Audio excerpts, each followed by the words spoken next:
Hundreds of new bikers are hitting the streets of Chicago thanks to the Whole House. They'll be riding in style with new coats. This is all a part of a major push to help kids just in time for the holiday season. Nicole Ebot joins us with the story. Yes, thanks guys. Now, you know, John F. Kennedy once said, "Nothing compares to the simple pleasure of a bike ride." Thanks to one Chicago organization, 500 local kids have a chance to experience this for themselves.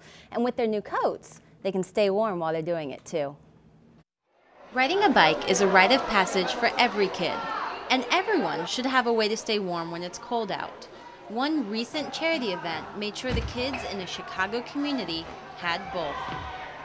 This weekend, families were invited by the Jane Addams Whole House organization to spend the day with books. Those who did went home with a new bike, a new coat, and a new appreciation for reading as a family. Helps me to say, okay, well, let's take a time out, let's make a little journal, or let's read a book together, let's pray together. So it helps you just know that read a little bit more, spend a little bit more time so that they're picking up and they're learning. These weren't just any coats either. Aeropostal donated 100,000 new coats nationwide. These coats were extras from a giveaway with the reality show America's Next Top Model.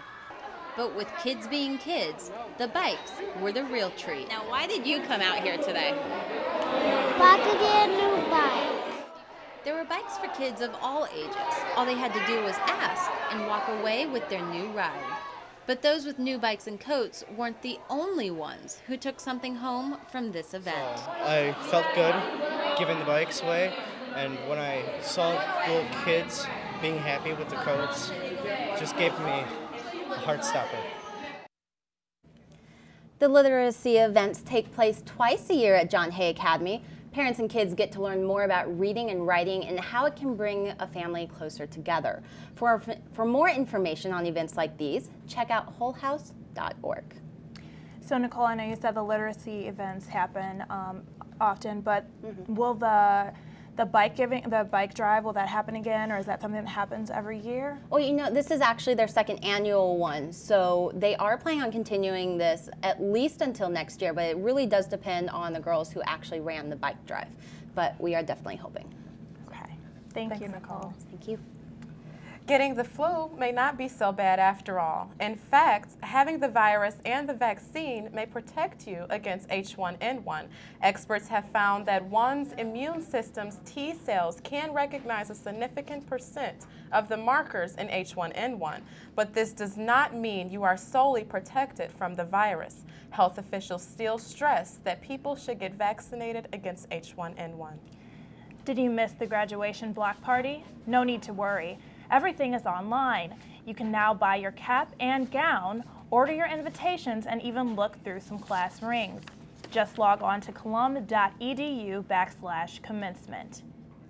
It's a holiday tradition for some and a free one at that. So grab your gloves and scarves because the skating rink at Millennium Park is opening this Friday. About 100,000 people are expected to hit this rink this season. If you don't have skates, you can rent a pair for $10.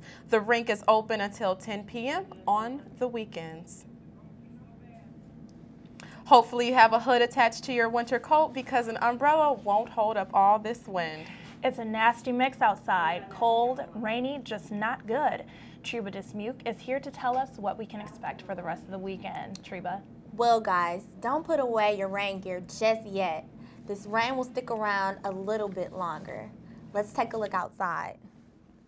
As you can see, it is a bit cloudy, but traffic seems to be moving smoothly along Lakeshore Drive.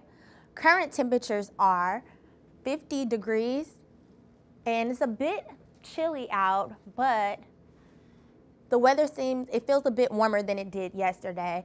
But however, that rain will stick around a little longer. If we take a look at local area conditions, we will see that it is 45 degrees in DeKalb, 50 degrees in Cary, 48 degrees in Aurora, 47 degrees in Joliet, and 50 degrees in Chicago.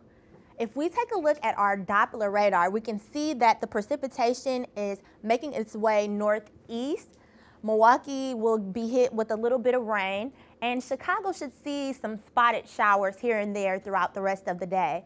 Those showers will take us into tonight, and we will see that the temperatures will drop to about 42 degrees, and we'll have south winds coming in at about 5 to 10 miles per hour.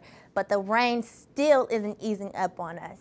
If we look at our 5-day forecast, we can't put away our umbrellas just yet.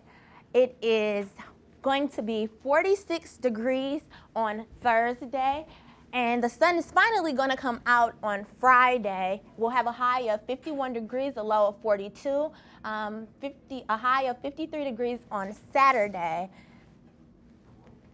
And it'll be leading us into our Thanksgiving weekend with pretty mild temperatures.